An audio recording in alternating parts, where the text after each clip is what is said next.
मूषिकवाहनं मोदकास्तं चामरकर्णा विलम्बितसूत्रा वामनरूपा महेश्वरपुत्रा विघ्नविनाशका पाद नमस्ते नमस्ते नमस्ते नमः। ಶರಣು ಶರಣಯ್ಯ ಶರಣು ಬೆನಕ ನೀಡಯ್ಯ ಬಾಳೆಲ್ಲ ಬೆಳಗುವ ಬೆಳಕ. ಜ್ಯೋತಿ ಬೆಳಗಿಸು ಆತ್ಮ ಜ್ಯೋತಿ ಬೆಳಗಿಸು, ಜ್ಯೋತಿ ಬೆಳಗಿಸು ಆತ್ಮ ಜ್ಯೋತಿ. ನಮಸ್ತೆ ಸದಾ ವತ್ಸಲೆ ಮಾತೃಭೂಮೆ, ನಮಸ್ತೆ ಸದಾ वत्सले मातृभूमे, त्वया हिन्दुभूमे सुखं वर्धितोऽहं, त्वया हिन्दुभूमे सुखं वर्धितोऽहं। महामङ्गले पुण्यभूमे त्वदर्थे, महामङ्गले पुण्यभूमे त्वदर्थे पतत्वेशिकायो नमस्ते नमस्ते।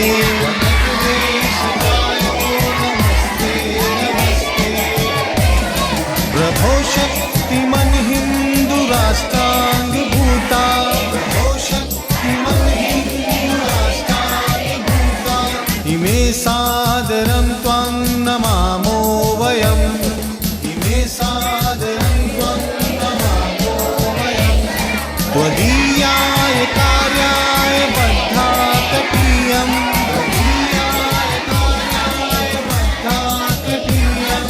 शुभामाशिषं देहि तत्पूर्तये, शुभामाशिषं देहि तत्पूर्तये।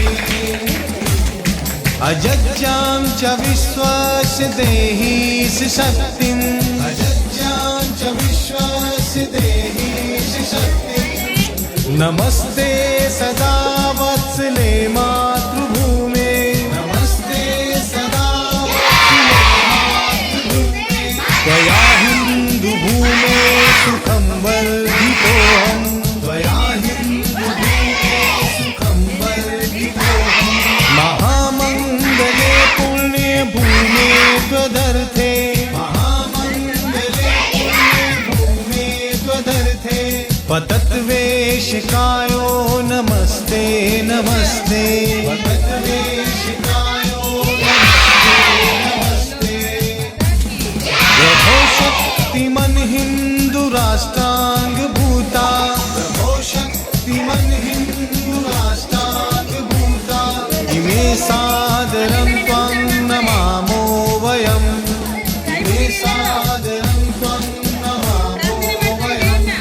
त्वदीयाय कार्याय बद्धातटीयम्, त्वदीयाय कार्याय बद्धातटीयम्।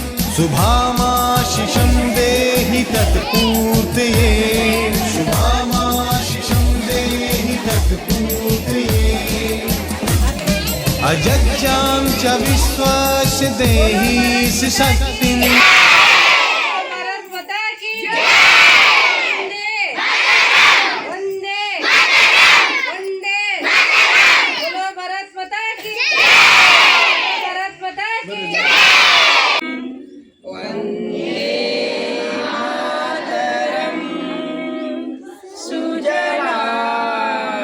सुफला मलयज शीतला सस्यश्यामला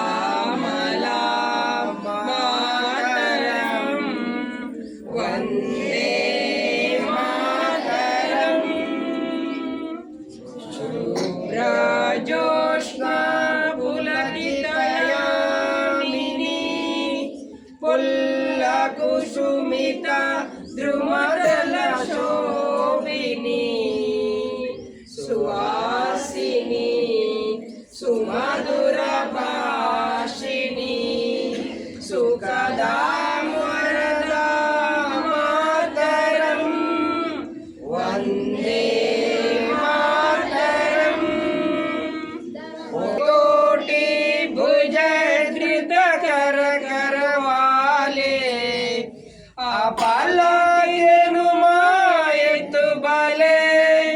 बाहुबलधारिणीं नमामि तारिणीं रिपुदलवारिणीं मातरम् वन्दे मातरम्।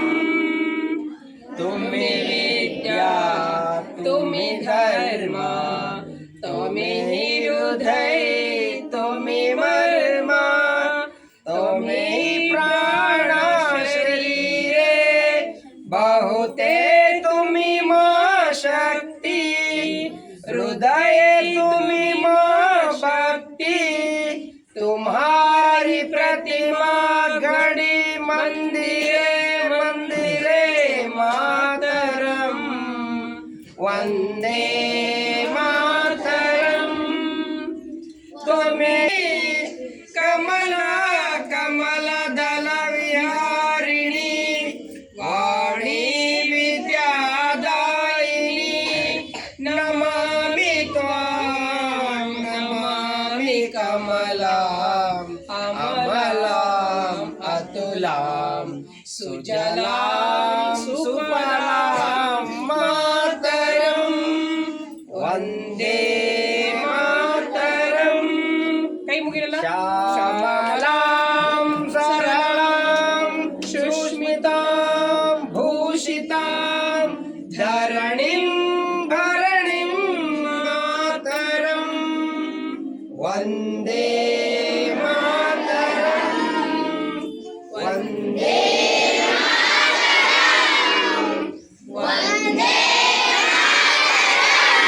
भारत माता की भारत माता की भारत माता की वंदे वंदे हर हर महादेव।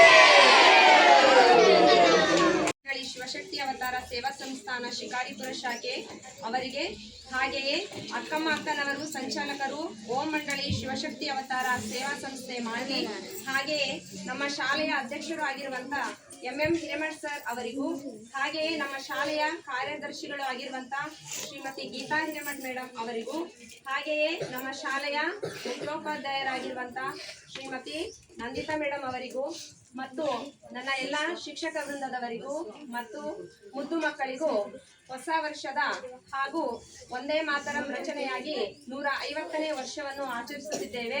ಈ ಎರಡರ ಕುರಿತು ಎಲ್ಲರಿಗೂ ಶುಭಾಶಯಗಳನ್ನು ಕೋರುತ್ತಾ ಮೊದಲನೇದಾಗಿ ಒಂದೇ ಮಾತರಂ ಯಾವ ರೀತಿ ರಚನೆಯಾಯಿತು ಅನ್ನೋದ್ರ ಬಗ್ಗೆ ಮಾತಾಡೋಣ. ಒಂದೇ ಮಾತರಂ ಎನ್ನುವಂತಹ ಗೀತೆಯನ್ನು ಬಂಕಿಮಚಂದ್ರು ಚಟ್ಟೋಪಾಧ್ಯಾಯರು ಎನ್ನುವಂತ ಒಬ್ಬ ಮಹಾನ್ ವ್ಯಕ್ತಿ ರಚಿಸ್ತಾರೆ. ಅವರು 1838ರಲ್ಲಿ ಬಂಗಾಳದ ಕಾಂಚಲಪಾಡ ಎಂಬ ಗ್ರಾಮದಲ್ಲಿ ಜನಿಸ್ತಾರೆ. ಅವರ ತಂದೆ ಯಾದವಚಂದ್ರು ಚಟ್ಟೋಪಾಧ್ಯಾಯರು ಅವರು ಸರ್ಕಾರಿ ಅಧಿಕಾರಿಯಾಗಿ ಸೇವೆಯನ್ನು ಸಲ್ಲಿಸಿರ್ತಾರೆ. ಅವರ ತಂದೆ, ಅವರ ತಾಯಿ ಮಹಾನ್ ದೈವಭಕ್ತಿ ಆಗಿರ್ತಾರೆ, ದೇವರನ್ನ ಬಹಳಷ್ಟು ನಂಬ್ತಿರ್ತಾರೆ. ಯಾರು ಬಂಕಿಮಚಂದ್ರ ಅವರ ತಾಯಿಯವರು. ಬಂಕಿಮರು 1856ರಲ್ಲಿ ಕಲ್ಕತ್ತಾ ಪ್ರೆಸಿಡೆನ್ಸಿ ಕಾಲೇಜಿನಲ್ಲಿ ವಿದ್ಯಾಭ್ಯಾಸಕ್ಕೋಸ್ಕರ ಸೇರ್ಕೊಳ್ತಾರೆ. ಆದ್ರೆ ಅವರು ಸೇರಿರುವಂತ ಮಾರನೇ ವರ್ಷ ದೇಶದೆಲ್ಲೆಡೆ ಸ್ವಾತಂತ್ರ್ಯ ಹೋರಾಟದ ಕಿಚ್ಚು ಹತ್ತುತ್ತೆ. ಆದರೂ ಬಂಕಿಮರು ಛಲ ಬಿಡದೆ BA ಪದವಿಯನ್ನ ಮುಗಿಸ್ತಾರೆ. ಅವ್ರ ಹತ್ರ ಏನಿತ್ತು, ಛಲ ಇತ್ತು ಮುಗಿಸ್ಬೇಕು ಅಂತೇಳಿ. ಅದಕ್ಕೆ ದೇಶದಲ್ಲಿ ಏನು ಕಿಚ್ಚು ಹತ್ತಿದ್ರು ಸಹ ಅವರು ತಲೆಗಪ್ಪಳ್ಳಾರ್ದೆ BA ಪದವಿಯನ್ನ ಕಂಪ್ಲೀಟ್ ಮಾಡ್ತಾರೆ. ನೀವೇನ್ ಮಾಡ್ತೀರಿ ಮನೇಲಿ? ಪೇರೆಂಟ್ಸ್ ಏನಾದ್ರು ಕೊಡಿಸಿಲ್ಲ ಅಂದ್ರೆ ಏನ್ ಮಾಡ್ತೀರಿ? ಸ್ಕೂಲಿಗೆ ಬರ್ತೀರಾ? ಬರ್ಬೇಕಾ ಬೇಡ? ದೇಶ ಅಲ್ಲೋಲ ಕಲ್ಲ ಆದ್ರೂ ಅವರು BA ಪದವಿಯನ್ನ ಮುಗಿಸಿದ್ರು. ನೀವು ಮನೇಲಿ ಒಂದಿನ ಪೇರೆಂಟ್ಸ್ ಏನು ಕೊಡಲ್ಲ ಅಂದ್ರೆ ಆಯ್ತು ನಾವು ಹೋಗಲ್ಲಪ್ಪ ಅಂತ ಮನೇಲಿ ಇರ್ತೀರಿ. ಆ ರೀತಿ ಮಾಡೋದ್ರಿಂದ ಮುಂದೆ ಬರಕ್ ಆಗಲ್ಲ. ಮಹಾನ್ ವ್ಯಕ್ತಿಗಳು ಇಷ್ಟೆಲ್ಲ ಸಾಧನೆ ಮಾಡ್ಯಾರಂದ್ರೆ ಕಾರಣ ಏನು? ಎಲ್ಲಾ ಸಮಸ್ಯೆಗಳನ್ನ ಎದುರಿಸಿ ಮೆಟ್ಟಿ ನಿಂತಿದ್ದಕ್ಕೆ ಅವ್ರೇನಾಗಿರ್ತಾರ? ಮಹಾನ್ ವ್ಯಕ್ತಿಗಳಾಗಿ ಇಂದು ನಮ್ಮೆಲ್ಲರಿಗೆ ಮಾರ್ಗದರ್ಶನವಾಗಿದ್ದಾರ. ಹೌದಾ? ಹಾಗೆಯೇ ಆಮೇಲೆ ಏನಾಗುತ್ತಂದ್ರೆ ಅವ್ರನ್ನ ಸರ್ಕಾರಿ ಕಲ್ಕತ್ತಾದ ಲೆಫ್ಟಿನೆಂಟ್ ಗವರ್ನರ್ ಆಗಿ ನೇಮಕ ಮಾಡ್ತಾರೆ. ಅವರು ವಿದ್ಯಾಭ್ಯಾಸ ಮುಗಿಸಿದ ಮೇಲೆ ಅವ್ರು ಏನ್ ಮಾಡ್ತಾರೆ? ಲೆಫ್ಟಿನೆಂಟ್ ಗವರ್ನರ್ ಆಗಿ ಆಯ್ಕೆ ಮಾಡ್ತಾರೆ. ಅಲ್ಲಿ ಅವರು ಕೆಲಸ ಮಾಡ್ತಿರ್ಬೇಕಾದ್ರೆ ಬ್ರಿಟಿಷರ ಕಹಿ ಅನುಭವಗಳು ಅವ್ರಿಗೆ ಎದುರಾಗುತ್ತೆ. ಬ್ರಿಟಿಷರ ಹತ್ರ ನಮ್ಮ ಭಾರತೀಯರು ಕೆಲಸ ಮಾಡೋದು ತುಂಬಾನೇ ಕಷ್ಟ. ಆದ್ರೆ ಅವರು ಅಲ್ಲೇ ಕೆಲಸಕ್ಕೆ ಸೇರ್ಕೊಂಡಾಗ ಅವ್ರಿಗೆ ಏನಾಗುತ್ತೆ? ಕಹಿ ಅನುಭವಗಳು, ಸಿಹಿ ಅನುಭವಗಳಾಗಲ್ಲ, ಕಹಿ ಅನುಭವಗಳು ಎದುರಾಗುತ್ತೆ. ಅದು ಏನ್ ಮಾಡೋದು ಅಂತ ಹೇಳಿ ಅವರು ಯೋಚನೆ ಮಾಡ್ತಾರೆ. ಅಲ್ಲಿ ಇರ್ತಕ್ಕಂತ ಸಮಸ್ಯೆಗಳೇನಾಗಿರುತ್ತಂದ್ರೆ ಅಲ್ಲಿ ಬ್ರಿಟಿಷರು ಏನ್ ಮಾಡ್ತಿರ್ತಾರೆ, ಉನ್ನತ ಸ್ಥಾನಗಳಿಗೆ ಭಾರತೀಯರನ್ನ ನೇಮಿಸ್ತಿರಲ್ಲ. ಭಾರತೀಯರನ್ನ ಯಾವುದೇ ಒಂದು ಉನ್ನತ ಸ್ಥಾನಗಳಿಗೆ ಅವರು ಆಯ್ಕೆ ಮಾಡ್ಕೊಳ್ತಾ ಇರಲ್ಲ ಬ್ರಿಟಿಷರು. ಮತ್ತೇನ್ ಮಾಡ್ತಿರ್ತಾರೆ, ಉನ್ನತ ಅಧಿಕಾರಿಗಳಿಗೆ ವಿಧೇಯರಾಗಿರ್ಬೇಕು ಅನ್ನುವಂಥದ್ದು ಏನಾಗಿರುತ್ತೆ ಬ್ರಿಟಿಷರಲ್ಲಿ ಇರುತ್ತೆ. ಅದು ಎಲ್ಲ ಏನಾಗಲ್ಲ, ಬಂಕಿಮಚಂದ್ರರಿಗೆ ಇಷ್ಟ ಆಗಲ್ಲ. ಆಮೇಲೆ ಹಿರಿಯ ಅಧಿಕಾರಿಗಳ ಮುಂದೆ ತಲೆ ತಗ್ಗಿಸಿ ನಡಿಬೇಕಾಗಿರುತ್ತೆ. ಅದು ಬಂಕಿಮಚಂದ್ರರಿಗೆ ಇಷ್ಟ ಆಗಲ್ಲ. ಆದ್ರೆ ಬಂಕಿಮಚಂದ್ರರು ಏನ್ ಮಾಡ್ತಾರೆ, ಅವ್ರು ನಡೆಯುವಂತ ರೀತಿಯನ್ನ ಕಂಡು ಬ್ರಿಟಿಷರ್ ಏನಂತಾರೆ, ಇವ್ನಿಗೆ ಎಷ್ಟೊಂದು ಅಹಂಕಾರ ಇದೆ ನೋಡು, ನಾವ್ ಹೇಳಿದ ಮಾತು ಕೇಳ್ತಾ ಇಲ್ಲ ಅಂತ ಹೇಳಿ ಬ್ರಿಟಿಷರು ಬಂಕಿಮಚಂದ್ರರ ಮೇಲೆ ಏನಂತಾರೆ ಕೆಟ್ಟದಾಗಿ ಮಾತಾಡ್ತಾರೆ. ಆದ್ರೂ ಅದಕ್ಕೆಲ್ಲ ತಲೆ ಕೆಡಿಸಿಕೊಳ್ಳದೆ ಬಂಕಿಮಚಂದ್ರರು ಏನ್ ಮಾಡ್ತಾರೆ, ಅವರ ಸಾಹಿತ್ಯದ ಕಡೆ ಹೆಚ್ಚಿನ ಗಮನವನ್ನ ಕೊಟ್ಟು 1857ರಲ್ಲಿ ಇಡೀ ದೇಶವೇ ಮೊದಲ ಬಾರಿಗೆ ಶಸ್ತ್ರಾಸ್ತ್ರಗಳನ್ನು ಹಿಡಿದು ಯುದ್ಧವನ್ನ ಮಾಡ್ತಿರುತ್ತೆ. ಆಗ ಅವರಿಗೆ ಎಷ್ಟಿರುತ್ತೆ ವಯಸ್ಸು, ಕೇವಲ 17 ವರ್ಷ ಇರುತ್ತೆ. ಯಾರಿಗೆ, ಬಂಕಿಮಚಂದ್ರರಿಗೆ ಶಸ್ತ್ರಾಸ್ತ್ರಗಳನ್ನು ಹಿಡಿದು ದೇಶ ಯುದ್ಧ ಮಾಡ್ತಿರ್ಬೇಕಾದ್ರೆ ಅವರು ಚಿಕ್ಕವರಿರ್ತಾರೆ, ಇನ್ನೂ ದೊಡ್ಡವರಾಗಿರಲ್ಲ, ಕೇವಲ 17 ವರ್ಷ ಇರುತ್ತೆ. ಆ ಒಂದು ಯುದ್ಧದ ಬಗ್ಗೆ ಅವರು ಬಹಳಷ್ಟು ವಿಮರ್ಶೆಯನ್ನ ಮಾಡ್ತಾರೆ. ನಮ್ಮಲ್ಲಿ ಬಹಳಷ್ಟು ಜನ ಯುದ್ಧ ಮಾಡುವಂತ ಸಾಹಸಿಗಳಿದ್ದಾರೆ, ಆದ್ರೂ ಸಹ ನಾವು ಸೋಲ್ತಿದ್ದೇವೆ ಏಕೆ ಅನ್ನುವಂತ ಪ್ರಶ್ನೆ ಅವರಲ್ಲಿ ಮೂಡುತ್ತೆ. ಆಗ ಅವ್ರು ಏನ್ ಮಾಡ್ತಾರೆ, ನಮ್ಮವರಲ್ಲಿ ಏನೇನ್ ಪ್ರಾಬ್ಲಮ್ಸ್ ಇದೆ, ಏನ್ ತೊಂದರೆ ಇದೆ ನಾವು ಸೋಲಿಕ್ಕೆ ಭಾರತದಲ್ಲಿ ಬ್ರಿಟಿಷರಿಂದ ಅಂತಂದ್ರೆ ಅವ್ರ ತಲೆಗೆ ಬರುತ್ತೆ, ಇಲ್ಲಿ ಶಿಸ್ತು ಸಂಘಟನೆ, ನಿಯಮ ಪಾಲನೆ, ಶಸ್ತ್ರಾಸ್ತ್ರಗಳ ಸಂಗ್ರಹ ಇತ್ಯಾದಿ ಕೊರತೆಗಳು ನಮ್ಮ ಭಾರತ ದೇಶದಲ್ಲಿ ಕಂಡು ಬರುತ್ತೆ ಅವರಿಗೆ. ಆಮೇಲೆ ಇನ್ನು ಏನ್ ಕಂಡು ಬರುತ್ತೆ ಅಂದ್ರೆ ಸೃಜನ ದ್ರೋಹಿಗಳು, ಸ್ವಾರ್ಥಿಗಳು, ಸಮಯ ಸಾಧಕರೇ ನಮ್ಮಲ್ಲಿ ಧಾರಾಳವಾಗಿದ್ದಾರೆ. ನಮ್ಮ ಭಾರತೀಯರೇ ಏನಿಲ್ಲ ಸರಿಯಾಗಿಲ್ಲ, ಅದಕ್ಕೆ ನಾವು ಬ್ರಿಟಿಷರ ಜೊತೆ ಸೋಲ್ತಾ ಇದ್ದೇವೆ ಅಂತ ಹೇಳಿ ಅವ್ರ ತಲೆಯಲ್ಲಿ ಬರುತ್ತೆ. ಆದ್ರಿಂದ ಭಾರತೀಯರು ಏನ್ ಮಾಡ್ತಿದ್ದಾರೆ, ಸೋಲ್ತಿದ್ದಾರೆ ಅಂತ ಹೇಳಿ ಅವರು ಅರ್ಥಕೊಳ್ತಾರೆ. ಅವಾಗ ಅವರು ಏನ್ ಯೋಚನೆ ಮಾಡ್ತಾರೆ, ಮನುಷ್ಯ ಸ್ವಾರ್ಥವನ್ನ ಬಿಡಬೇಕು, ಅವರಲ್ಲಿ ದೊಡ್ಡ ದೊಡ್ಡ ಆದರ್ಶಗಳು ಮೂಡಬೇಕು. ಅಂತಹ ಶ್ರೇಷ್ಠ ಆದರ್ಶಗಳು ಯಾವುದು ಎಂದು ಯೋಚಿಸ್ತಿರ್ಬೇಕಾದ್ರೆ ಬಂಕಿಮಚಂದ್ರರ ಮುಂದೆ ಬಂದದ್ದೇ ಈ ಭಾರತಾಂಬೆಯ ಚಿತ್ರ. ಅವಾಗ ಅವ್ರಿಗೆ ನೆನಪಾಗುತ್ತೆ, ಇದೆಲ್ಲವನ್ನ ತೊಲಗಿಸ್ಬೇಕು ಅಂದ್ರೆ ನಾವೇನ್ ಮಾಡ್ಬೇಕು ಭಾರತ ದೇಶದಲ್ಲಿ ಅಂತ ಹೇಳಿ ಅವ್ರು ತುಂಬಾ ಯೋಚನೆ ಮಾಡ್ತಿರ್ಬೇಕಾದ್ರೆ ಅವ್ರ ನೆನಪಿಗೆ ಏನ್ ಬರುತ್ತಾ, ಭಾರತಾಂಬೆಯ ಚಿತ್ರ ಯೋಚನೆ ಬರುತ್ತಾ. ಆ ಭವ್ಯ ಮಾತೆಗೆ ಅವಳ ಮಕ್ಕಳಾದ ನಾವು ವಂದಿಸುತ್ತೇವೆ, ಹೌದಲ್ಲ? ದೇವ್ರಿಗೆ ಏನ್ ಮಾಡ್ತೀವಿ ನಾವು, ಎಲ್ಲರೂ ಪೂಜೆ ಮಾಡ್ತೇವೆ.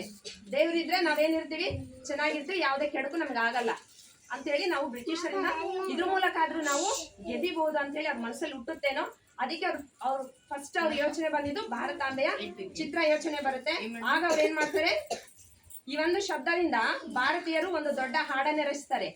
ಯಾವುದು, ಒಂದೇ ಮಾತರಂ ಎನ್ನುವಂತ ಹಾಡನ್ನ ರಚಿಸ್ತಾರೆ. ಭಾರತಾಂಬೆಯನ್ನು ಕುರಿತು ಒಂದು ಒಂದೇ ಮಾತರಂ ಎನ್ನುವಂತ ಹಾಡನ್ನ ರಚಿಸ್ತಾರೆ.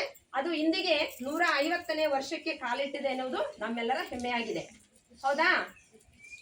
S R no? ಹೋಗ್ಬಿಟ್ಟಿದ್ದೀರಿ ಎಲ್ಲರೂ, ಕೇಳ್ತಾ ಇದ್ದೀರಿಲ್ಲ? ಆಮೇಲೆ ಇನ್ನೊಂದೇನಂದ್ರೆ ಇವತ್ತೇನಿದೆ, ಇಷ್ಟು ಏನಾಗಿತ್ತು, ಒಂದೇ ಮಾತ್ರ ಯಾವ ರೀತಿ ರಚನೆ ಆಯ್ತು, ಅದಕ್ಕೆ ಏನೆಲ್ಲ ಶ್ರಮ ಪಟ್ಟಿದ್ದಾರೆ ಅನ್ನೋದು ಗೊತ್ತಾಯ್ತು.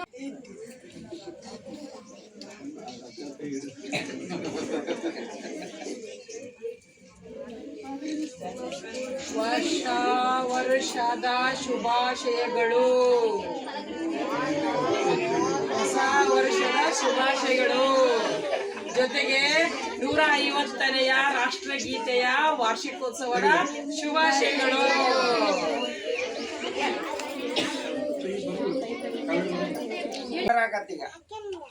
ಓಕೆ ನೋಡಿ, ಈ ಒಂದೇ ಮಾತರಂ ಅಂತಕ್ಕಂಥ ಏನು ರಾಷ್ಟ್ರಗೀತೆ ಇದೆ, ಇದು ಕೇವಲ ಆ ಸಮಯದಲ್ಲಿ ಕೇವಲ ರಾಷ್ಟ್ರಗೀತೆ ಆಗಿರಲಿಲ್ಲ, ಪರಸ್ಪರ ಜನಗಳ ಒಂದು ಪ್ರೇರಣೆ ಶಬ್ದ ಆಗಿತ್ತು, ಹೋರಾಟದ ಶಬ್ದ ಆಗಿತ್ತು. ಯಾವ ರೀತಿ ನಾವಿಲ್ಲೆಲ್ಲ ಓಂ ನಮಃ ಶಿವಾಯ, ನಮಸ್ಕಾರ, ಸಾಯಿರಾಮ್, ಶ್ರೀರಾಮ್, ಜೈ ಜಯರಾಮ್, ಹರೇ ರಾಮ್ ಹರೇ ಕೃಷ್ಣ ಅಂತ ಹೇಳ್ತಾವಲ್ಲ, ಈಗ ಹೇಳ್ತಾವಿಲ್ಲ ನಾವೆಲ್ಲರೂ ಪರಸ್ಪರ ಭೇಟಿಯಾದಾಗ, ಗುರುಗಳೇ ನಮಸ್ಕಾರ, ಓಂ ಶಾಂತಿ, ಓಂ ನಮಃ ಶಾಂತಿ ಹೇಳ್ತಾರಿಲ್ಲ ಎಲ್ಲರೂ. ಈ ರೀತಿ ಸ್ವಾತಂತ್ರ್ಯ ಬರೋದಕ್ಕಿಂತ ಮೊದಲನೇ ಈ ಓಂ ಒಂದೇ ಮಾತರಂ ಅಂತಕ್ಕಂಥದ್ದು ಜನರಿಗೆ ಸರ್ವೇ ಸಾಮಾನ್ಯ ಆಗಿತ್ತು. ಒಂದು ರಾಷ್ಟ್ರಕ್ಕೋಸ್ಕರ ನಾವು ಹೋರಾಟ ಮಾಡಬೇಕು, ಸ್ವಾತಂತ್ರ್ಯ ಪಡಿಬೇಕಾದ್ರೆ ಇದು ಮೂಲ ಬೇಕು ಅಂತಕ್ಕಂಥದ್ದು ಇಂಗ್ಲೆಂಡಿನ ಪ್ರಚಾರ ಆಗಿತ್ತು. ಆದರೆ ಆ ಪ್ರೇರಣೆಗೆ ಹುಡುಗ ಏನು ಮಾಡ್ತಾರೆ ಅಂದರೆ, ನಿಮ್ಮ ಥರನ ಸಣ್ಣ ವಯಸ್ಸಿನಲ್ಲಿ ಇರ್ತಾನೆ ಆ ಹುಡುಗ, ಆ ಹುಡುಗನಿಗೆ ಈ ಒಂದೇ ಮಾತರಂ ಅಂತಕ್ಕಂಥದ್ದು ಎಷ್ಟು ಪ್ರೇರಣೆ ಕೊಟ್ಟಿತ್ತು. ಭಾರತಕ್ಕೆ ನಾವು ಸ್ವತಂತ್ರವನ್ನ ತಂದು ಕೊಡ್ಬೇಕಂತ ಎಷ್ಟು ಒಂದು ಛಲ ಹುಟ್ಟಿತ್ತು ಅಂದ್ರೆ ಅವತ್ತಿನ ಬ್ರಿಟಿಷ್ ಆಫೀಸ್ ಮೇಲೆ ಸಣ್ಣ ಮಗ, ಒಂದು ಸಣ್ಣ ಹುಡುಗ ಹೋಗಿ ಬ್ರಿಟಿಷ್ ಆಫೀಸ್ ಮೇಲೆ ಭಾರತದ ಜೆಂಡಾ ಹಾರಿಸಿ ಬಂದ್ಬಿಡ್ತಾನೆ. ಎಷ್ಟು ಧೈರ್ಯ ನೋಡೋದು. ಒಬ್ಬ ಬ್ರಿಟಿಷ್ ಆಫೀಸ್ ಮೇಲೆ ಭಾರತದ ತ್ರಿವರ್ಣ ಜೆಂಡಾ ಹಾರಿಸ್ಬೇಕಾದ್ರೆ ಅವ್ನಿಗೆ ಎಷ್ಟು ಧೈರ್ಯ ಇರಬೇಕು. ಅವ್ನಿಗೆ ಇಷ್ಟು ಇರಲಿಲ್ಲ, ನಾನು ಹೊಡಿತಾರ ಇವರು ಬ್ರಿಟಿಷರು, ನಾನು ಇದರಲ್ಲಿ ಸಾಯ್ತೀನಿ ಅಂತಕ್ಕಂಥ ವಿಚಾರ ಇರಲಿಲ್ಲ ಅವನಿಗೆ. ಆದ್ರೆ ಅವ್ನು ಧೈರ್ಯವಾಗಿ ಆ ಚಿಕ್ಕ ವಯಸ್ಸಿನಲ್ಲಿರ್ತಕ್ಕಂಥ ಆ ಮಗುಗೆ, ಆ ಸಣ್ಣ ಪುಟ್ಟನಿಗೆ ದೇಶದ ಬಗ್ಗೆ ಎಷ್ಟು ಅಭಿಮಾನ ಇತ್ತು, ನಮ್ಮ ದೇಶದ ಒಂದು ರಾಷ್ಟ್ರ ಧ್ವಜದ ಮೇಲೆ ಎಷ್ಟು ಗೌರವ ಇತ್ತು. ಯಾರು ಅವನಿಗೆ ಪ್ರೇರಣೆ ಕೊಟ್ಟಿರ್ಲಿಲ್ಲ, ನೀನು ಹೋಗಿ ಹಾರಿಸು ಅಂತ ಹೇಳಿರ್ಲಿಲ್ಲ. ಹೌದಾ? ಯಾರಾದ್ರೂ ನಿಮ್ಗೆ ಯಾರಾದ್ರೂ ಸ್ವಲ್ಪ ಆ ಥರ ಧೈರ್ಯ ಐತಾ? ಯಾರ್ಯಾರು ಆ ಥರ ಧೈರ್ಯ ಐತಾ? ಇಲ್ಲ. ಯಾಕಿಲ್ಲ ಅಂದ್ರೆ ಬ್ಯಾಟ್ರಿ ಇಲ್ಲ. ಆದ್ರೆ ನಿಮ್ಮ ತರನೇ ಇರ್ತಕ್ಕಂಥ ಆ ಹುಡುಗ ಅವತ್ತು ಯಾವಾಗ ಬ್ರಿಟಿಷ್ ಆಫೀಸ್ ಮೇಲೆ ಧ್ವಜ ಹಾರಿಸ್ಬಿಡ್ತಾನೆ, ಒಂದೇ ಮಾತರಂ ಅವನಿಗೆ ಪ್ರೇರಣೆ ಕೊಟ್ಟು ಎಲ್ಲಿ ಬೇಕಲ್ಲಿ ಮೊಳಗ್ತಾ ಇತ್ತು. ಒಂದೇ ಮಾತರಂ, ಒಂದೇ ಮಾತರಂ, ಒಂದೇ ಮಾತರಂ, ಒಂದೇ ಮಾತರಂ ಅಂತ ಆ ಹುಡುಗನಿಗೆ ಆ ಒಂದೇ ಮಾತರಂ ಅಂತಕ್ಕಂಥದ್ದು ಅಷ್ಟು ಪ್ರೇರಣೆ ಕೊಟ್ಟ ಮೇಲೆ ಆಗ ಅವ್ನು ತಿಳ್ಕೊಂತಾನೆ, ಯಾಕಿದು ಈ ನಮ್ಮ ಭಾರತ ದೇಶ ಅಂತಕ್ಕಂಥದ್ದು ಏನು ಬ್ರಿಟಿಷರ ಒಂದು ಗುಲಾಮಗಿರಿಯಲ್ಲಿ ಬದುಕ್ತಾ ಇದೆ. ಆಗ್ಲೇ ಮೇಡಮ್ ಅವ್ರು ಹೇಳಿದ್ರಲ್ಲ, ಆ ಬಂಕಿಮ್ ಚಟರ್ಜಿ ಅವರು ಏನು ಅಸಿಸ್ಟೆಂಟ್ ಗವರ್ನರ್ ಆಗಿದ್ರಲ್ಲ, ಅವರು ಈ ಭಾರತ ಒಂದು ದಾಸ್ಯತನಕ ನೋಡಿ ಆ ಬ್ರಿಟಿಷರು ಭಾರತೀಯರನ್ನ ನಡೆಸ್ಕೊಳ್ಳುವ ರೀತಿ ನೋಡಿ ನಾವ್ ಯಾಕೆ ಇವ್ರಿಗೆ ದಾಸರಾಗಿ ಬದುಕ್ಬೇಕಂತ ಅವ್ರು ಏನ್ ಮಾಡಿದ್ರು ಅದಕ್ಕೆ ರಾಜೀನಾಮೆ ಕೊಟ್ಬಿಟ್ರು. ಹೌದಾ? ರಾಜೀನಾಮೆ ಕೊಟ್ಟು ಸಂಪೂರ್ಣವಾಗಿ ಸ್ವತಂತ್ರಕ್ಕೋಸ್ಕರವಾಗಿ ಅವರು ಇದಕ್ಕೆ ಹೇಳಿದ್ರು, ಹೋರಾಟಕ್ಕೆ ಹೇಳಿದ್ರು. ಹಾಗೆ ಆ ಒಬ್ಬ ಹುಡುಗನಿಗೆ ಯಾವಾಗ ಹೋಗಿ ಅವನ್ನ ಹಾರಿಸಿ ಬಿಡ್ತಾನೆ ಅಲ್ಲಿ ಜೆಂಡಾನ, ಇಮ್ಮಿಡಿಯೇಟ್ ಅಲ್ಲಿರ್ತಕ್ಕಂಥ ಬ್ರಿಟಿಷ್ ಅಧಿಕಾರ ಅವನ ಮೇಲೆ ಗುಂಡು ಹೊಡೆದ್ಬಿಡ್ತಾನೆ. ಸಣ್ಣ ಹುಡುಗ ಅವನು ಅಲ್ಲೇ ಎಚ್ಚರ ತಪ್ಪಿ ಬಿದ್ದು ಬಿಡ್ತಾನೆ. ತಕ್ಷಣ ಅಲ್ಲಿರ್ತಕ್ಕಂಥವ್ರು ಎಲ್ಲರೂ ಸಹ ಇವಾಗಿನ ತರ ಅಲ್ಲಿ 108 ಆಂಬುಲೆನ್ಸ್ ಇರಂಗಿಲ್ಲ, ಯಾರಿಲ್ಲ, ಏನೋ ಚಕ್ರಿಯಲ್ಲಿ ಕರ್ಕೊಂಡು ಹೋಗ್ಬೇಕು, ಸೈಕಲಲ್ಲಿ ಕರ್ಕೊಂಡು ಎಲ್ಲ ಒಂದು ಬಡ ಕಟ್ಕೊಂಡು ಒಂದು ಬೆಡ್ಶೀಟ್ ಅಲ್ಲಿ ಕಟ್ಕೊಂಡು ತಗೊಂಡು ಹೋಗಿ ಹಾಸ್ಪಿಟ್ಲಿಗೆ ಹಾಕ್ತಾರೆ. ಒಂದು ಚಿತ್ರ ನೆನಪು ಮಾಡ್ಕೊಡ್ರಿ ನೀವು. ಆ ಹುಡುಗ ಎಚ್ಚರ ಆಗ್ತಾನೆ, ಫಸ್ಟ್ ಕೋಮಾಕ್ ಹೋಗಿರ್ತಾನೆ, ಯಾಕೆಂದ್ರೆ ಎಲ್ಲ ರಕ್ತ ಸುರಿತಿರ್ತದೆ, ಗುಂಡುಗಳೆಲ್ಲ ಬಿದ್ದಿರ್ತಾವೆ. ಅವಾಗ ಅವನು ಎಚ್ಚರ ಆದ್ಮೇಲೆ ಕೇಳ್ತಾನೆ, ನಾನು ಎಲ್ಲಿ ಬಂದಿದ್ದೇನೆ? ಅವಾಗ ಡಾಕ್ಟರ್ ಹೇಳ್ತಾನೆ, ನೀನು ಹಾಸ್ಪಿಟ್ಲಲ್ಲಿ ಇದ್ದೀನಿ. ನಾನು ಯಾಕೆ ಹಾಸ್ಪಿಟ್ಲಿಗೆ ಬಂದೆ ಅಂತ ಕೇಳ್ತಾನೆ. ಯಾಕೆಂದ್ರೆ ಅವನಿಗೆ ಮ್ಯಾಲೆ ಹತ್ತಿ ಮೆಟ್ಲು ಹತ್ತಿ ಗೋಡೆ ಹತ್ತಿ ಒಂದು ಜೆಂಡಾ ಹಾರಿಸಿದ ಅಷ್ಟೇ ಗೊತ್ತಿತ್ತು ಅವನಿಗೆ. ಯಾವ ಜೆಂಡಾ ಹಾರಿಸಿದ? ಭಾರತದ ಜೆಂಡಾ ಹಾರಿಸಿದ. ಆದ್ರೆ ಆ ಹಾರಿಸಿದ ಅಷ್ಟೇ ಕೊಟ್ಟು ಅಷ್ಟೇ ಗೊತ್ತಾದ ಕೂಡಲೇ ಅವನಿಗೆ ಫೈರಿಂಗ್ ಮಾಡಿಬಿಡ್ತಾನೆ. ಅವನ ಬಿದ್ದು ಬಿಡ್ತಾನೆ. ನಮ್ಮ ಮಗು ಪಾಪ ಸಣ್ಣವ, ತಡ್ಕೊಳ್ಳೋ ಕೆಪಾಸಿಟಿ ಇರೋಂಗಿಲ್ಲ. ತಕ್ಷಣ ಅವ್ನು ಕೋಮಕ್ಕೆ ಹೋದ್ಮೇಲೆ ಹಾಸ್ಪಿಟ್ಲಿಗೆ ಹಾಕ್ತಾರೆ. ಅವಾಗ ಅವ್ನು ಕೇಳಿದಾಗ, ಇಲ್ಲ ನೀನು ಈ ಥರ ಜೆಂಡಾ ಆಡಿಸಿದ್ದಿ, ಅದಕ್ಕೋಸ್ಕರ ಬ್ರಿಟಿಷರು ನಿನಗೆ ಗುಂಡು ಹೊಡೆದು ಅಧಿಕಾರಿ. ಅವಾಗ ಸಣ್ಣ ಮಗು ಕೇಳ್ತಾನೆ, ಗುಂಡು ನನಗೆ ಹಿಂದೆ ಬಿದ್ದು ಮುಂದೆ ಬಿದ್ದು ಅಂದ್ರೆ ಗುಂಡುಗಳು ಎದೆಗೆ ಹೊಡೆದಿದ್ರು ಏನ್ ಬೆನ್ನಿಗೆ ಹೊಡೆದಿದ್ರು ಅಂತ ಕೇಳ್ತಾನವ. ಯಾರು ಕೇಳ್ದ? ಆ ಸಣ್ಣ ಮಗು ಕೇಳ್ದ, 7-8 ವರ್ಷದ ಹುಡುಗ. ಅವಾಗ ಡಾಕ್ಟರ್ ಕೇಳ್ತಾನೆ, ಗುಂಡು ಎದೆಗೆ ಬಿದ್ರೇನು ಬೆನ್ನಿಗೆ ಬಿದ್ರೇನು? ಗುಂಡು ತಾನೆ, ನೀನು ಸಾಯೋದು ತಾನೆ ಅಂತ ಕೇಳ್ತಾನೆ. ಇಲ್ಲ ಇಲ್ಲ ಇಲ್ಲ, ನೀವ್ ಎಲ್ಲಿ ಬಿದ್ದಿದ್ದು ಅಂತ ಹೇಳ್ರಿ, ನಾನು ಆಮೇಲೆ ಮಾತಾಡ್ತೇನೆ. ಯಾಕೆ ಹೇಳು ಅಂತಾನೆ. ಇಲ್ಲ ನೀವು ಹೇಳ್ರಿ ಪಟ್ಟು, ಆಮೇಲೆ ಹೇಳ್ತಾನೆ. ಅವಾಗ ಡಾಕ್ಟರ್ ಹೇಳ್ತಾನೆ, ಗುಂಡುಗಳು ಎದೆಗೆ ಬಿದ್ದಿದ್ದು. ಅವಾಗ ಅವ್ನು ಹೇಳ್ತಾನೆ, ಗುಂಡು ಎದೆಗೆ ಬಿದ್ದೇವಂದ್ರೆ ನಾನು ನನ್ನ ದೇಶಕ್ಕೋಸ್ಕರವಾಗಿ ಬ್ರಿಟಿಷರ ವಿರುದ್ಧ ಎದೆ ಒಟ್ಟಿ ಹೋರಾಟ ಮಾಡಿದ್ದಾನೆ ಅಂತ ಅರ್ಥ. ಅದಕ್ಕೆ ನನಗೆ ಗುಂಡು ಬಿದ್ದಾವೆ ಎದೆಗೆ. ಬೆನ್ನಿಗೆ ಬಿದ್ದಿತ್ತು ಅಂದ್ರೆ ಅರ್ಥ ಏನು? ಬ್ರಿಟಿಷರ ಗುಂಡೇಟಿಗೆ ಎದುರಿ ಓಡೋಗ್ತಿದ್ದೆ, ಹೇಡಿಯಾಗಿದ್ದೆ ನಾನು, ಅದಕ್ಕೆ ಅವ್ರು ಹಿಂದಿಯಿಂದ ಹೊಡೆದಿದ್ದಾರೆ ನನಗೆ ಅಂತ ಅರ್ಥ. ಈ ಮಾತನ್ನು ಯಾರು ಹೇಳಿದ್ರು? ಆ ಸಣ್ಣ ಹುಡುಗ ಹೇಳ್ದ. ಒಬ್ಬ 8 ವರ್ಷದ ಹುಡುಗನಿಗೆ ಆ ದೇಶದ ಬಗ್ಗೆ ಅಷ್ಟು ಗೌರವ ಇತ್ತಂದ್ರೆ ನಾವೆಷ್ಟು ಇಟ್ಕೋಬೇಕು? ನಾವು ಅದೇ ತರ ವಿದ್ಯಾರ್ಥಿ ಹೇಳ್ತಾನೆ. ಯಾವ ಭಾರತದಲ್ಲಿ, ಯಾವ ಭಾರತ ಭೂಮಿಯಲ್ಲಿ ಆ ಹುಡುಗ ಬದುಕಿದ್ದ, ಜನ್ಮ ಪಡ್ಕೊಂಡಾನ, ಅದೇ ಭಾರತ ಭೂಮಿಯಲ್ಲಿ ನಾವು ಬದುಕಿದ್ದೇವೆ. ಯಾವ ಭಾರತದ ಜಲವನ್ನು ಕುಡ್ದ, ಅದೇ ಜಲವನ್ನು ನಾವು ಕುಡಿತಿದ್ದೇವೆ. ಯಾವ ಭಾರತದಲ್ಲಿ ಬೆಳೆದಂತ ಆಹಾರಗಳನ್ನು ಅವನು ಸ್ವೀಕಾರ ಮಾಡಿದ್ದ, ಅದನ್ನ ನಾವು ಸ್ವೀಕಾರ ಮಾಡ್ತೇವೆ. ಬಟ್ ಆ ಹುಡುಗನ ತರ ಮನೋಭಾವನೆ ನಮ್ಮಲ್ಲಿ ಯಾಕಿಲ್ಲ? ನಾವೇನಾದ್ರೂ ಒಂದು ಸಾರಿ ಏನಾದ್ರು ಒಂದು ಕೆಲಸ ಹೇಳಿದ್ರೆ ಏನ್ ಮಾಡ್ತೇವೆ? ನನ್ನ ಕೈಲಾಗಲ್ಲ ಅಂತ ಓಡಕ್ತೀವಿ. ಅವ ಯಾರ ಪಾಪ ಪುಟ್ಟಂತ ಹೇಳಿದ್ರಲ್ಲ, ಮಹೇಶ್ ಬಾಬು, ಸುರೇಶ್ ಬಾಬು ಪಾಪ ನೋಡಿ, ಎಲ್ಲರೂ ನೀವು ಬಸ್ ಹತ್ತಾ ಇದ್ರಂತೆ, ಪಾಪ ಅವನು ಎಲ್ಲ ಸ್ವಾಮಿಗಳನ್ನ ಒಂದ್ ಕಡೆ ಕೂಡಿಟ್ಟು ಕಾಯೋದು ಮಾಡ್ತಿದ್ನಿ ಅಂತ. ಹೌದಾ? ಹೌದಲ್ಲ? ಇವತ್ತು ಅದೇ ಕೆಲಸ ನೀವೆಲ್ಲರೂ ಮಾಡಿದ್ರೆ ಸರ್ ನಿಮ್ಮ ಹೆಸರು ತಗೊಳ್ತಿದ್ರು. ಆದ್ರೆ ನೀವೆಲ್ಲರೂ ಓಡೋಗೋ ಬಸ್ ಹತ್ಬಿಟ್ಟಿದ್ದೀರಿ, ಅದಕ್ಕೆ ಈಗ ಅವ್ರ ಹೆಸರು ತಗೊಳ್ರಿ. ಹೌದಲ್ಲ? ಇದು ಒಳ್ಳೆಯ ಗುಣ. ಆ ಹಿರೇಶ್ ಬಾಬರ್ಲಿರ್ತಕ್ಕಂಥ ಒಂದು ಒಳ್ಳೆಯ ಗುಣ. ಆ ಗುಣಗಳನ್ನ ನಮ್ಮಲ್ಲಿ ತುಂಬ್ಕೋಬೇಕ ಬೇಡ? ನಾವು ಸುಮ್ಮನೆ happy new year happy new year happy new year ಅಂದ್ರೆ ಆಗಂಗಿಲ್ಲ. ಹಳೆಯದು ಹೋಯ್ತು, 25ರ ಜಾಗದಲ್ಲಿ ಈಗ 6 ಬಂತು, 5ರ ಜಾಗದಲ್ಲಿ 6 ಬಂತಿಲ್ಲ, ಏನ್ 5 ಇರ್ತದ? ಹಾ, ಹೆಂಗೆ 25ರ ಜಾಗದಲ್ಲಿ 26 ಆಯ್ತು, ಹಾಗೆ ಈ ಶರೀರ ಇದ್ದೇ ಇರ್ತದೆ. ಇವತ್ತಿದೆ, ಮುಂದಿದೆ, ನಾಳೆ ಇರ್ತದೆ, ಪರಿವರ್ತನೆ ಆಗ್ತಾ ಹೋಗ್ತದೆ. ಅದೇ ರೀತಿ ನಮ್ಮಲ್ಲಿ ಗುಣಗಳನ್ನ ತಂದ್ಕೋಬೇಕು. ಮೇಡಮ್ ಅವ್ರು ಫಸ್ಟ್ ಹೇಳಿದಿರ್ತಾನೆ, ನಾವೆಲ್ಲ ಗಲಾಟೆ ಮಾಡ್ತಿದ್ವಿ, ಈ ವರ್ಷ ನಾವ್ ಯಾರು ಗಲಾಟೆ ಮಾಡಂಗಿಲ್ಲ. ಎಲ್ಲ ಮೇಡಮ್ ಅವ್ರು ಬಂದ್ ಕೂಡಲೇ ಏನ್ ಮಾಡ್ಬೇಕ? ನೀವೇನೇ ಮಾಡ್ತೀರಿ ಮೇಡಮ್ ಅವ್ರ ಕೂಡಲೇ ಸೈಲೆಂಟ್ ಆಗ್ಬೇಕು, ಗಲಾಟೆ ಮಾಡ್ಬಾರ್ದು. ಮೇಡಮ್ ಅವ್ರ ಸರ್ ಬಂದ್ ಕೂಡಲೇ ಎದ್ದು ನಮಸ್ತೆ ಗುರುಗಳೇ ಅಂತ ಹೇಳ್ಬೇಕು. ಇದು ನೀವು ಕಲಿಬೇಕು. ಯಾರ್ಯಾರು ಮಾಡ್ತಾ ಇದ್ರಿ ಕೈ ಎತ್ತಿರಿ ನೋಡೋಣ. ಎಲ್ಲರೂ ಮಾಡ್ತಾ ಇದೀರಾ?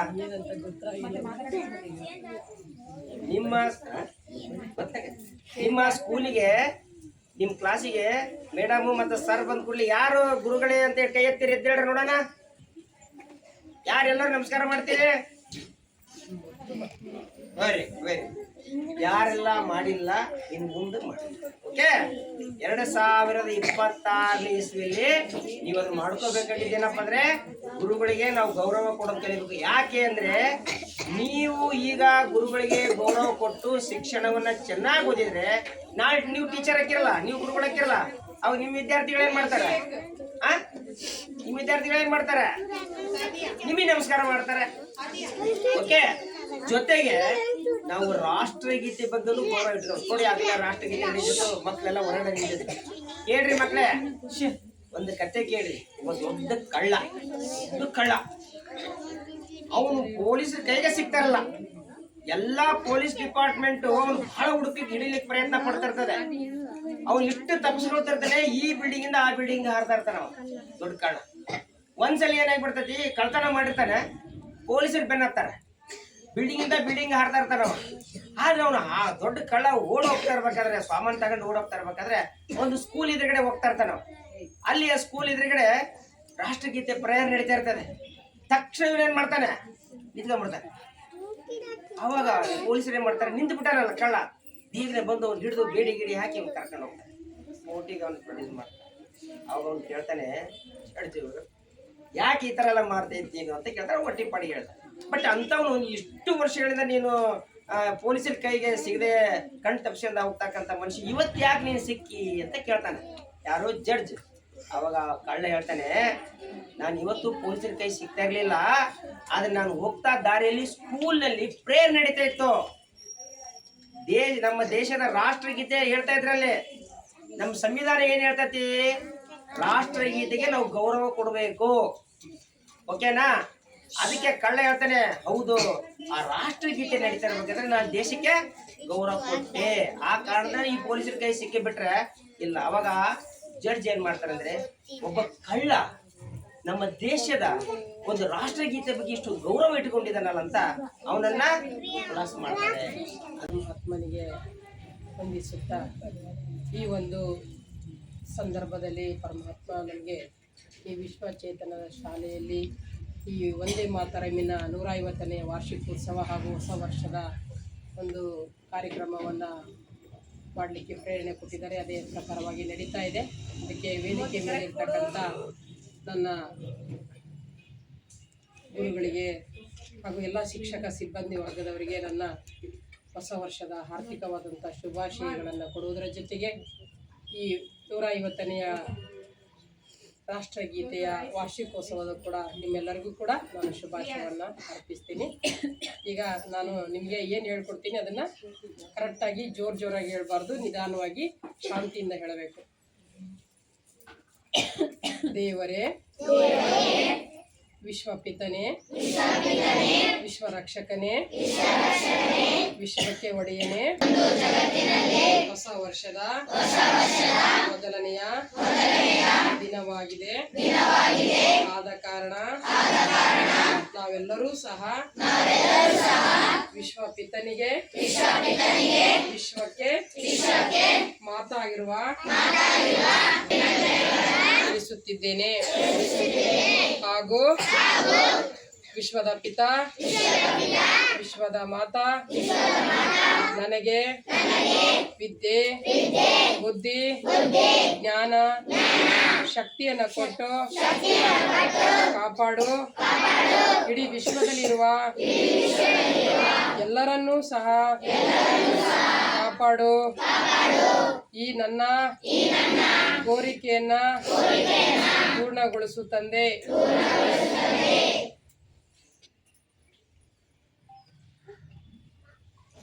ಈಗ ನಿಧಾನವಾಗಿ ಕಣ್ಮುಡಿ ಮಕ್ಕಳೇ.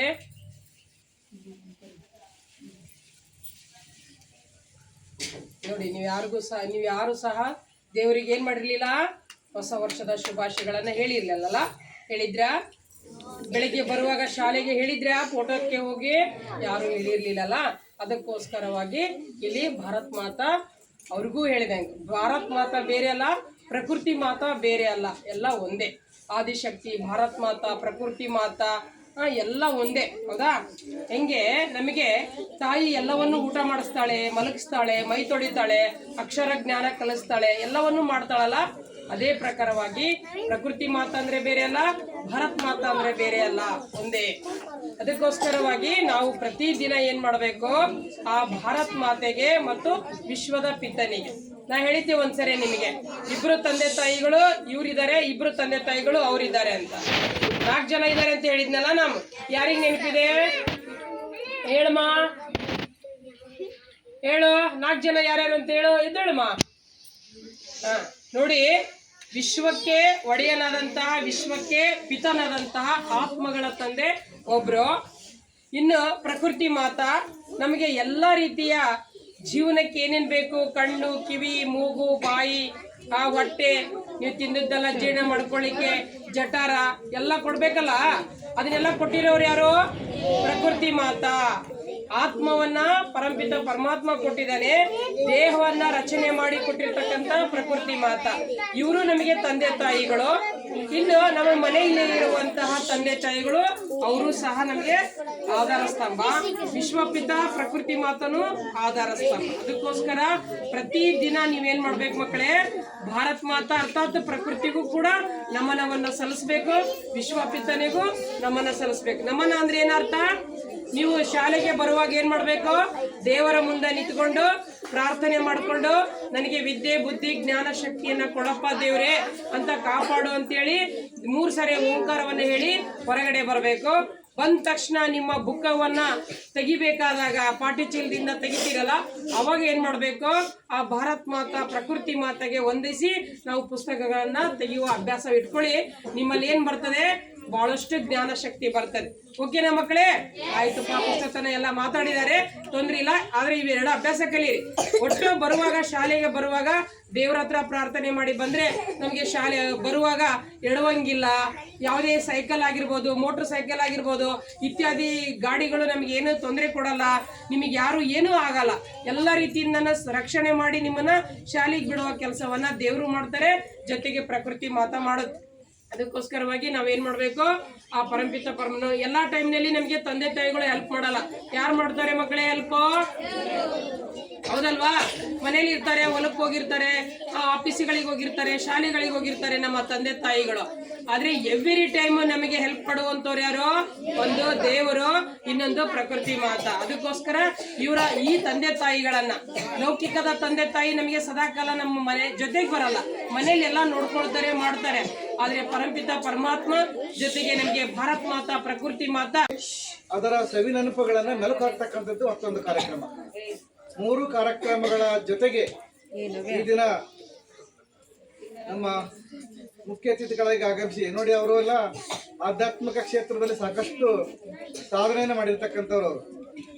ಯಾಕಂದ್ರೆ ಅವರನ್ನು ಇಲ್ಲಿ ಕರೆಸಿ ನಿಮಗೆ 4 ಒಳ್ಳೆ ಮಾತುಗಳನ್ನ ಯಾಕೆ ನಾವು ಹೇಳಿಸ್ಬೇಕು ಅಂತಂದ್ರೆ, ನಿಮ್ಮಲ್ಲಿ ಏನಾದರೂ ಬದಲಾವಣೆ ಆಗಲಿ, ಅವರ ಒಂದು ಆಶೀರ್ವಾದ ನಿಮ್ಮ ಮೇಲೆ ಇರಲಿ ಅಂತಕ್ಕಂಥ ಒಂದು ಮನೋಭಾವನೆ ಇರುತ್ತೆ.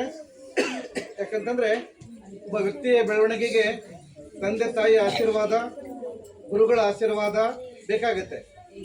ಹೀಗಾಗಿ ಆ ಒಂದು ನಿಟ್ಟಿನಲ್ಲಿ ಕಾರ್ಯಕ್ರಮವನ್ನು ಹಮ್ಮಿಕೊಳ್ಳಲಾಗಿದೆ. ಜೊತೆಗೆ ಯಾವುದೇ ಕಾರಣಕ್ಕೂ ನಾವು ದೇಶ ಕಾಯುವ ಸೈನಿಕನನ್ನ, ಜೀವ ನೀಡಿದ ತಂದೆ ತಾಯಿಗಳನ್ನ, ವ್ಯಕ್ತಿತ್ವವನ್ನ ರೂಪ ಮಾಡಿರ್ತಕ್ಕಂಥ ಗುರುಗಳನ್ನ ಯಾವುದೇ ಕಾರಣಕ್ಕೂ ನಾವೇನು ಮಾಡಬಾರ್ದು, ಮರಿಬಾರ್ದು. ಹೌದಾ? ಹೀಗಾಗಿ ಈಗೇನು ಹೇಳಿದ್ರು ಮೇಡಮ್ ಅವ್ರು ಹೇಳಿದ್ರು, ಸಾಕಷ್ಟು ಒಂದೇ ಮಾತೃ ಬಗ್ಗೆ ಹೇಳಿದರು, ಆಮೇಲೆ ಪ್ರವಾಸದ ಅನುಭವಗಳ ಬಗ್ಗೆ ಹೇಳಿದರು. ಜೊತೆಗೆ ಹಿಂದೆ ಏನೋ ತಪ್ಪುಗಳನ್ನು ಮಾಡಿದಿರಿ, ಆ ತಪ್ಪುಗಳನ್ನು ಸ್ವಲ್ಪ ಮಟ್ಟಿಗೆ ಸರಿಪಡಿಸಿಕೊಂಡು ಮತ್ತೆ ಈ ವರ್ಷ ಹೊಸದಾದ ತಪ್ಪುಗಳನ್ನು ಮಾಡಬೇಕು ಅಂತಕ್ಕಂಥ ಯೋಚನೆ ಇರಬಾರ್ದು. ಹಿಂದೆ ಏನೋ ತಪ್ಪುಗಳಾಗಿದ್ವೋ ಎಲ್ಲ ತಪ್ಪುಗಳನ್ನು ಏನು ಮಾಡಬೇಕು, ಬಿಡಬೇಕು. ಅದೇ ತಪ್ಪುಗಳನ್ನು ಏನು ಮಾಡಬಾರ್ದು ಹೇಳಿ, ಈ ವರ್ಷ ಮಾಡಬಾರ್ದು. ಮೊದಲನೇಗೆ ಏನು ಇರಬೇಕು ಹೇಳಿ, ನಮ್ಮಲ್ಲಿ ಶಿಸ್ತು ಇರಬೇಕು. ಶಿಸ್ತು ಅಂತಂದ್ರೆ ಮೇಕಪ್ ಮಾಡ್ಕೊಂಬರೋದ, ಚೆಂದಾಗಿ ಸ್ನೋ ಪೌಡರ್ ಹಚ್ಕೊಂಬರೋದೇನ್ರಿ? ಶಿಸ್ತು ಅಂತಂದ್ರೆ ಏನು? ನಮ್ಮ ಮಾತಿನಲ್ಲಿ ಶಿಸ್ತಿರಬೇಕು, ನಮ್ಮ ನಡಿಗೆಯಲ್ಲಿ ಶಿಸ್ತಿರಬೇಕು, ಕುಳಿತುಕೊಳ್ಳೋ ಭಂಗಿಯಲ್ಲಿ ಶಿಸ್ತಿರಬೇಕು. ಹೌದಾ? ಶಿಸ್ತು ಯಾವ ವಿದ್ಯಾರ್ಥಿಯಲ್ಲಿ ಇರುತ್ತೆ, ಆ ವಿದ್ಯಾರ್ಥಿ ಮಾತ್ರ ಏನು ಮಾಡ್ಲಿಕ್ಕೆ ಸಾಧ್ಯ, ಮುಂದೆ ದೇಶದ ಒಳ್ಳೆ ನಾಗರಿಕನ ಆಗ್ಲಿಕ್ಕೆ ಸಾಧ್ಯ ಇರುತ್ತೆ. ಹೇಳಿದ್ರು, 8 ವರ್ಷದ ಮಗು ರಾಷ್ಟ್ರಧ್ವಜವನ್ನ ಹಾರಿಸ್ಬೇಕಾದ್ರೆ ಭಯ ಅನಿಸಲಿಲ್ಲ. ಯಾಕಂತಂತಂದ್ರೆ ಅದು ನನ್ನ ದೇಶ, ರಾಷ್ಟ್ರ ಪ್ರೇಮವನ್ನ ನಾವೇನ್ ಮಾಡ್ಬೇಕು ಹೇಳಿ, ಬೆಳೆಸ್ಕೋಬೇಕು. ನೋಡಿ, ಆ ಕಳ್ಳನಿಗಿರ್ತಕ್ಕಂಥ ನಿಯತ್ತು ಯಾರಿಗಿದ್ದಲ್ಲ ಹೇಳಿ, ಅಲ್ಲಿ ಪೊಲೀಸರಿಗಿದ್ದಿಲ್ಲ. ಆ ಶಾಲೆಯ ಮುಂದೆ ಆ ಕಳ್ಳ ಬಂದಾಗ ರಾಷ್ಟ್ರಗೀತೆಯನ್ನ ಕೇಳಿ ಆ ಕಳ್ಳ ನಿಂತ. ಆ ಕಳ್ಳನ ಜೊತೆಗೆ ಪೊಲೀಸರು ಏನ್ ಮಾಡ್ಬೋದಾಗಿತ್ತು ಹೇಳಿ, ನಿಂದಿರಬಹುದಾಗಿತ್ತು. ಅಂದ್ರೆ ಅವರಿಗೆ ಏನನ್ಸುತ್ತೆ, ಅಲ್ಲಿ ಆ ರಾಷ್ಟ್ರಗೀತೆ ಹಾಡುವ ಸಂದರ್ಭದಲ್ಲಿ ಬಂದು ಕಳ್ಳರನ್ನು ಬಂಧಿಸಿದಾರೆ ಅಂತಂತಂದ್ರೆ ಆ ಪೊಲೀಸರಿಗೆ ಏನಿಲ್ಲ, ರಾಷ್ಟ್ರಭಕ್ತಿ ಇಲ್ಲ, ರಾಷ್ಟ್ರಗೀತೆಯ ಬಗ್ಗೆ ಏನಿಲ್ಲ, ಅಭಿಮಾನ ಇಲ್ಲ ಅಂತಕ್ಕಂಥ ತೋರಿಸ್ಕೊಡುತ್ತೆ. ಹೌದಾ? ಆ ಕಳ್ಳನಿಗಿರ್ತಕ್ಕಂಥ ನಿಯತ್ತು, ಒಂದು ರಾಷ್ಟ್ರ ಪ್ರೇಮ, ರಾಷ್ಟ್ರಭಕ್ತಿ ಯಾರಲ್ಲಿಲ್ಲಪ್ಪ ಅಂತಂದ್ರೆ ಆ ಪೊಲೀಸರಿಗೆ ಇದ್ದಿಲ್ಲ. ಹೀಗಾಗಿ ಒಂದು ವೇಳೆ ಇತ್ತಂದ್ರೆ ಏನಾಗ್ತಿತ್ತು ಹೇಳಿ, ಮತ್ತೆ ಕಳ್ಳ ಏನ್ ಮಾಡ್ತಿದ್ದ, ಓಡೋಗ್ಬಿಡ್ತಿದ್ದ. ಹೌದಾ? ಹೀಗಾಗಿ ಒಮ್ಮೆ ಅನ್ಸುತ್ತೆ ಅವನಿಗೆ, ಏನಪ್ಪ ನಾನು ನಿಲ್ಲಬಾರ್ದಾಗಿತ್ತು ಅನ್ಸುತ್ತೆ. ಆದ್ರೆ ರಾಷ್ಟ್ರ ಬಂದಾಗ ನಮ್ಮೆಲ್ಲ ಅನುಕೂಲತೆಗಳು ನಾವು ಏನ್ ಮಾಡ್ಬೇಕು ಹೇಳಿ, ತ್ಯಾಗ ಮಾಡ್ಬೇಕಾಗತ್ತೆ. ಮೊದಲು ನಮ್ಮ ದೇಶ, ನಮ್ಮ ರಾಷ್ಟ್ರ. ಇವತ್ತ ದೇಶದ ಯೋಧರು ನೋಡಿ, ಇವತ್ತು ಚಳಿಗಾಲದಲ್ಲಿ, ಮಳೆಗಾಲದಲ್ಲಿ, ಬೇಸಿಗೆ ಕಾಲದಲ್ಲಿ ತಮ್ಮ ಪ್ರಾಣವನ್ನು ಪಣ ಕೊಟ್ಟು ನಮ್ಮನ್ನು ರಕ್ಷಣೆ ಮಾಡ್ತಿರ್ತಾರೆ. ಇವತ್ತು ಪಾಕಿಸ್ತಾನ ಗಡಿ ಇರ್ಬೋದು, ಬಾಂಗ್ಲಾದೇಶದ ಗಡಿ ಇರ್ಬೋದು, ಹೌದಾ, ಚೀನಾದ ಗಡಿ ಭಾಗದಲ್ಲಿ ಇರ್ಬೋದು. ಅವರಿಗೆ ನಾವು ಎಷ್ಟು ಧನ್ಯವಾದಗಳು ಹೇಳಿದ್ರು ಏನು ಮಾಡ್ಬೇಕು ಸಾಧ್ಯ ಇಲ್ಲ, ಋಣ ತೀರಿಸೋಕೆ ಸಾಧ್ಯ ಇರಂಗಿಲ್ಲ. ಅದಕ್ಕೆ ಅನ್ನ ನೀಡುವ ರೈತನನ್ನ, ವಿದ್ಯೆ ಕೊಡುವ ಶಿಕ್ಷಕನನ್ನ, ದೇಶ ಕಾಯುವ ಸೈನಿಕರನ್ನ ಯಾವಾಗಲೂ ಏನು ಮಾಡ್ಬಾರ್ದು ಹೇಳಿ, ನಾವು ಮರಿಬಾರ್ದು. ಓಕೆನಾ? ಒಮ್ಮೆ ಜೋರಾಗಿ ಅವ್ರಿಗೆ ಏನು ಮಾಡ್ಬೇಕು ಹೇಳಿ, ಒಮ್ಮೆ ಘೋಷಣೆ ಕೂಡಿ, ಓ ಭಾರತ್ ಮಾತಾ ಕಿ.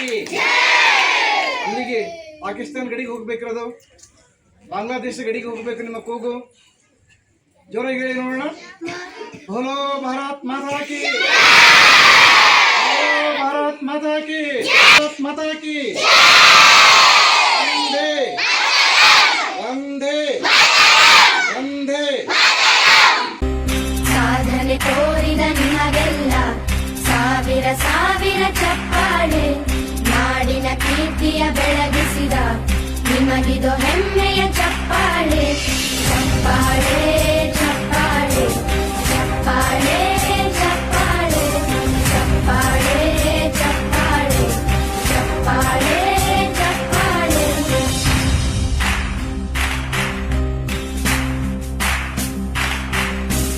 ಕನ್ನಂಬಾಡಿಯ ಕಟ್ಟಿಸಿದ ಭಾರತ ರತ್ನಕ್ಕೆ ಚಪ್ಪಾಳೆ. ಕನ್ನಡ ಡಿಂಡಿಮ ಬಾರಿಸಿದ ಕವಿಗಳೇ ನಿಮಗಿದ ಚಪ್ಪಾಳೆ. ದೇಶವ ಕಾಯುವ ಯೋಧರಿಗೆ ನಮ್ಮೆದೆಯಾಳದ ಚಪ್ಪಾಳೆ.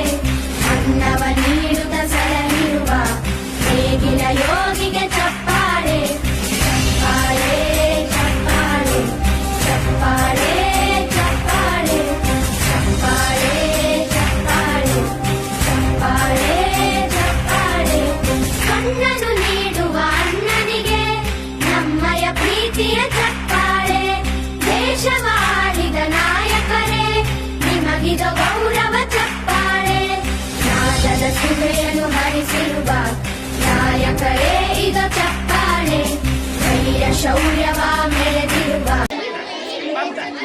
ಒಂದೇ ಮಾತರಂ ರಾಷ್ಟ್ರಗೀತೆಯ ಕಾರ್ಯಕ್ರಮದಲ್ಲಿ ಭಾಗವಹಿಸಿದಂಥ ಎಲ್ಲ ಮಕ್ಕಳಿಗೆ ಸಿಹಿ ತಿಂಡಿಯನ್ನು ತಿನ್ನಿಸಲಾಯಿತು.